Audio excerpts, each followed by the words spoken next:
DB পরিচয়ে, RAB পরিচয় দিয়ে, পুলিশ পরিচয় দিয়ে ছিনতাই করতেছিল, ডাকাতি করতেছিল। আইনশৃঙ্খলা বাহিনীর সদস্য পরিচয়ে রাজধানী সহ দেশের বিভিন্ন এলাকায় ডাকাতি ও ছিনতাইয়ের অভিযোগে সংঘবদ্ধ একটি ডাকাত চক্রের 7 সদস্যকে গ্রেফতার করেছে ডিএমপি লালবাগ বিভাগ।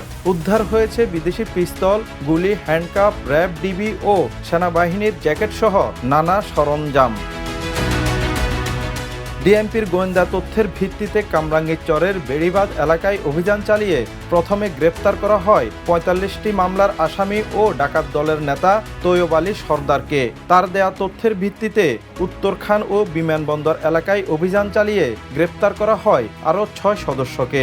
ডিবি পরিচয়ে, র্যাব পরিচয় দিয়ে, পুলিশ পরিচয় দিয়ে বিভিন্ন সন্ত্রাসীরা গাড়িতে চড়ে বিভিন্ন পুলিশের ভেস্ট, ডিবির ভেস্ট পরে নকল পিস্তল, আসল পিস্তল দিয়ে ছিনতাই করতেছিল, ডাকাতি করতেছিল।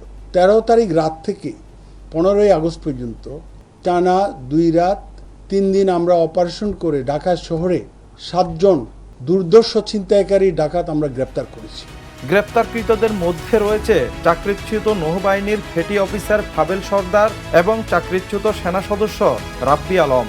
বিমানবন্দর এলাকার একটি শপিং মলের পার্কিং থেকে উদ্ধার করা হয় ওয়াকিটকি, পুলিশের লোগোযুক্ত হ্যান্ডকাপ, ভুয়া নম্বর প্লেট এবং র্যাব ডিবির ভেস্ট। পরে নারায়ণগঞ্জের রূপগঞ্জ থেকে উদ্ধার করা হয় বিদেশি পিস্তল, ম্যাগাজিন ও 6 রাউন্ড গুলি। ধানমন্ডি থেকে জব্দ করা হয় ডাকাতিতে ব্যবহৃত প্রাইভেট কার। পুলিশ জানায়, কুড়িল বিশ্ব রোড ফ্লাইওভার ও যাত্রাবাড়ির আলোচিত ডাকাতির সঙ্গেও চক্রটির সম্পৃক্ততা পাওয়া গেছে। পৃথক মামলা করে আসামিদের পাঠানো হয়েছে আদালতে। পলাতক আসামিদের গ্রেফতারে অব্যাহত রয়েছে অভিযান। ইসমাইল বাবু, দা নিউজ।